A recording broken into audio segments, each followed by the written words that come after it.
Forward School is brought to you by BASF and Pride Seeds.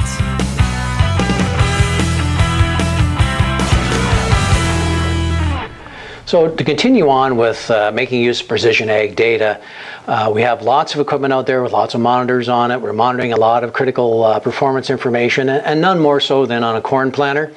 And we got all sorts of manufacturers out there, whether they come from the factory or retrofitted, that can monitor a lot of things like the singulation of seed spacing, whether you're throwing doubles or singles, what's the spacing difference between seeds. You can set all that in the corn planter. Certainly things like down pressure and row bounce, how good a ride are you getting in the field. And these are all pretty critical functions to understand. And you get a real-time display in the monitor tractor as well. But also the beauty is these things can all be mapped as well and looked at after the fact. So some examples here that I want to share with you from this past spring are some situations where we get called out to the field and farmers maybe not happy with a stand, and we go out with our appropriate channel partner and we dig around on our hands and knees and we try to find the seed and explain what's going on. And sometimes there's a lot of chin rubbing, and really the reason for that is we're missing a lot of the critical information is what was happening at the time of planting. The most critical aspect of crop production, what was going on when the seed was being placed in the ground.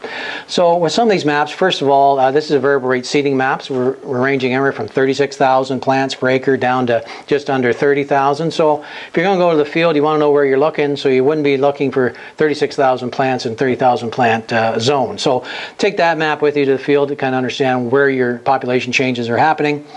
But this map is one of good spacing. So in the red areas, we're saying our spacing that we dialed in the planter is not what we had hoped for. So we're starting to get some erratic spacing in the corn planter. So that would account for some of the variation you might see. And if you're looking for the picket fence and it's not there, this could be one of the maps that shows you that there's something going on here. It doesn't necessarily give you the answers why, but it shows you where.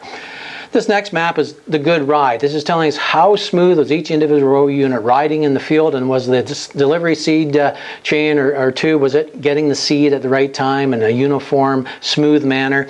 So we see some of the same areas showing up red on the map. We're saying, well, we're also not getting a very good ride. So whether it was soil conditions or what have you, the planting speed, maybe we should have slowed down, don't know. But it's telling us there's something went on while we were planting. And this final map is just showing you the spacing. The areas in the green now are showing we have a much wider variance in spacing than what we had planned. So these things are kind of stacking up in the same area of the field between the good ride and the spacing and the spacing variation, singulation, the seed. We're starting to get a story put together that there's something going on at planting time that maybe we can learn from and pay attention to.